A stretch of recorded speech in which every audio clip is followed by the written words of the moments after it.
Well, hi, and welcome back. My name is Sheldon McLeod. This is Thinking Out Loud. This is our spot here on SaltWire.com. If you're watching or listening through YouTube, don't forget to like and subscribe. And, of course, you can find us on podcast platforms everywhere. I've been following this story for a number of years, and a really big development happened this week. And this was a tweet from that chick in the chair, Vicky Levack. I'm in my new home. Things are hectic and is all get out right now, but I'll get it sorted. I have a lovely team of people to help me settle into my new life.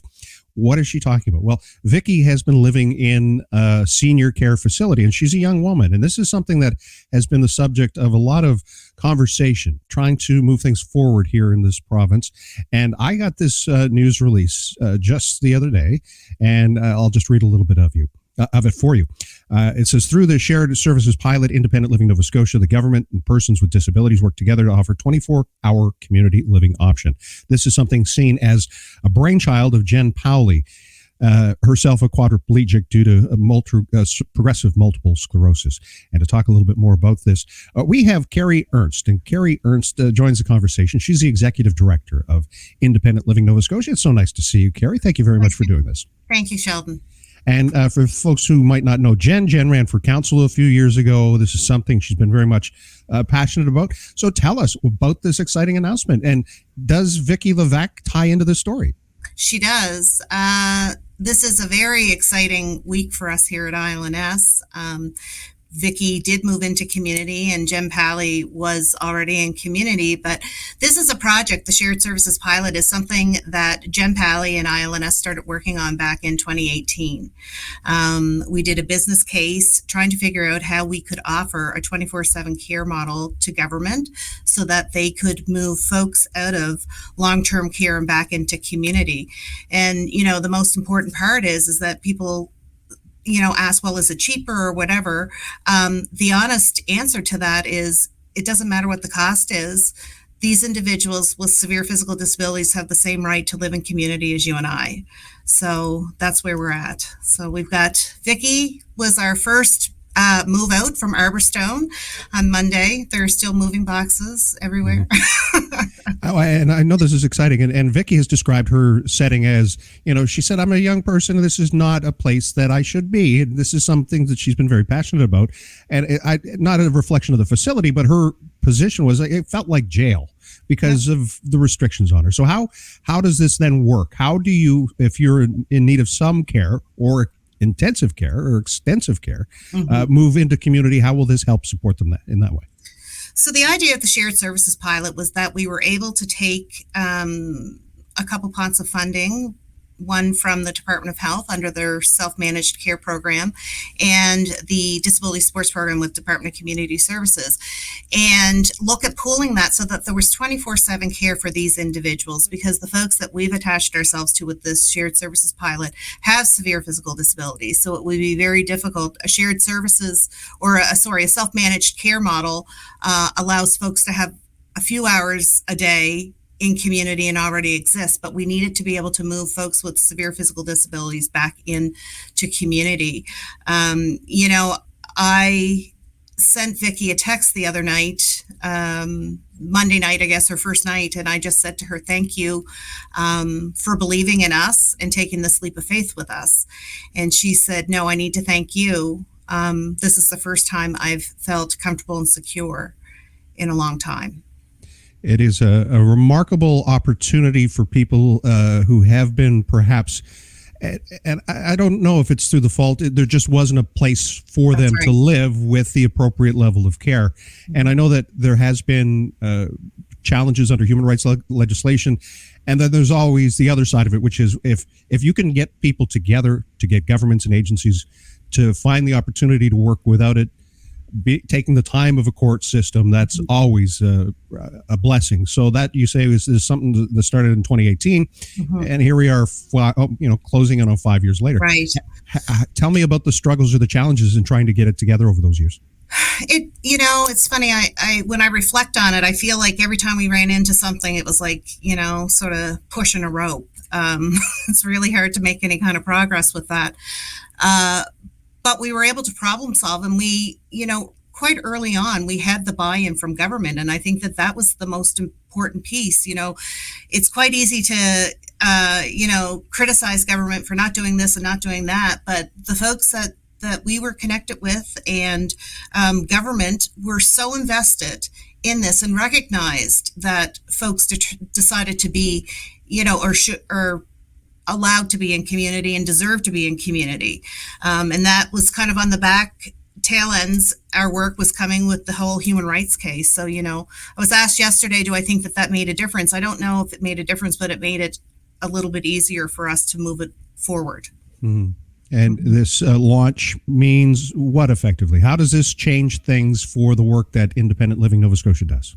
Well, so my understanding from the last year's the budget announcement, I guess back in, I guess it was in the spring, government has committed to moving 200 folks that are living in long-term care back into community. So, ILNS has developed the policies and practices and service model. It's called a pilot for a reason, because we're trying to make sure that we have best practices and things in place. But I think that you're going to see that for us, I know that this isn't going to be the only service spot that we're going to have, and we want to engage, Nova Scotians across the province. It's not just HRM. We're looking, because we are a provincial organization, we're looking to see how do we expand ourselves and make sure that you don't have to live in Halifax to be able to live in community. You can live in Yarmouth, or you can live in Sydney, or wherever it is that you want. And we're going to figure out what that service model needs to look like to have equal opportunity. In a challenging housing environment, how do you find a space? Where are those 200 spaces going to come from? I don't know. And that's an honest answer. I know that when we were trying to find a location, ideally what we wanted was to have 2 condos or 2 apartments side by side. And, we would call developers or landlords, and a couple times we had calls when we were in the parking lot going to look at them saying, never mind, we've already rented them. Jen Pally lived in a condo in the building that the pilot is running out of. Her mom owned that condo, and the luck would have it, the condo next door became for sale and was listed. And Jennifer Pally's dad actually bought the condo. Jen wrote a letter and told the homeowner what we were hoping to do in a land of, bidding wars and all the rest of it, what the market was like last July.